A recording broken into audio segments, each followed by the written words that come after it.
Boys and girls of every age, wouldn't you like to see something strange? Then have I got just the thing. For today, we'll be plunging into the depths of the Uncanny Valley! So let's begin.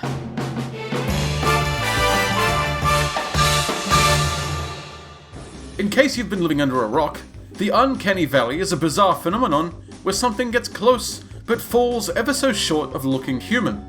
Almost real, but something's off, you know? Things like Bunraku puppets, the Polar Express, and Cillian Murphy. This is because we inherently distrust something that fails to look like a human. Stylized faces and characters work because we look at them and go, hey, that looks like a person. When looking at an uncanny face, we start listing the ways it doesn't look like us. It falls short of our expectations. This is the Valley, the non-linear relation between realism and appeal. Can it be crossed? Hollywood certainly thinks so. Early CGI was a bizarre space in the early 90s. Everyone wanted realism despite the limited tools available. Even big companies like Pixar started out with humble beginnings, like this horrifying baby. As the years progressed, graphics got better, but never enough to cross the valley. It was here that people learned stylized characters were easier and usually aged much better than their highly realistic counterparts. A movie like The Incredibles looks great for 2004, mainly due to its 1950s deco art style. Characters like these are timeless because they aren't restricted by technology. Unfortunately, motion capture became a thing, luring in a company called Image Movers like pigeons to a sandwich.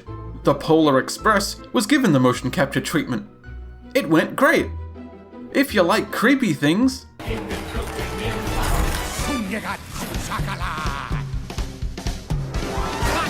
yeah, this movie has a reputation, and for a good reason. The book's original illustrations had quite a charming look to them, but they were instead replaced with cutting-edge visuals. The result was Christmas zombies.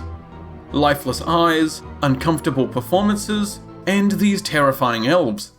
Image Movers wasn't deterred, however, for they would go on to make Beowulf, A Christmas Carol, and Mars Needs Mums, the last one bombing so hard that it shut down their entire animation branch. To their credit, they also made Monster House, which was a certified classic. The character designs look way better here, and the uncanny vibe actually makes the movie far more fitting with the horror genre. Of course, some films actually learned from these cautionary tales. For example, Smeagol. He's a pale, murderous cave dweller, which would have been a slippery slope into the uncanny valley. But by making him scrawny and bulging out his eyes a little, he instead becomes a caricature of a person. Less a creepy old man and more a funny goblin dude. Similarly, Avatar could have been a fast route to a CGI disaster, but the designers knew what they were doing. By giving the Na'vi cat-like features, they dodged the pitfalls of designing humanoid characters.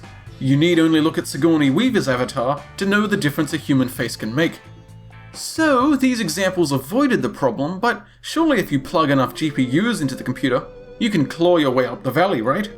A while back, Unreal Engine showcased their meta-human animator. This footage you've been watching in the background is entirely digital. Pretty impressive, right? Watch it for too long though, and you'll see that some of the facial movements are a bit too smooth, and the natural jitter of human eyes isn't perfectly replicated yet. That final 1% hangs tantalizingly out of reach. You see, humans are unnatural at pattern recognition. Our ability to look at shapes and deduce meaning has been key to developing language and culture. But it's not unique to us. Researchers at Princeton University found that macaques also experience the uncanny valley. When viewing photos of other macaques, they responded with interest. Noticeably unrealistic faces elicited a similar response. However, when shown a face somewhere in the middle, the macaques responded with fear and revulsion. This means the uncanny valley has roots in our evolution, most likely to protect us from disease or rotting corpses. This line between life and death is deeply unsettling, so it's no wonder it affects the creative world so much. In short, things are creepy because monkeys are scared of dead things. Whew, thank God skeletons aren't real.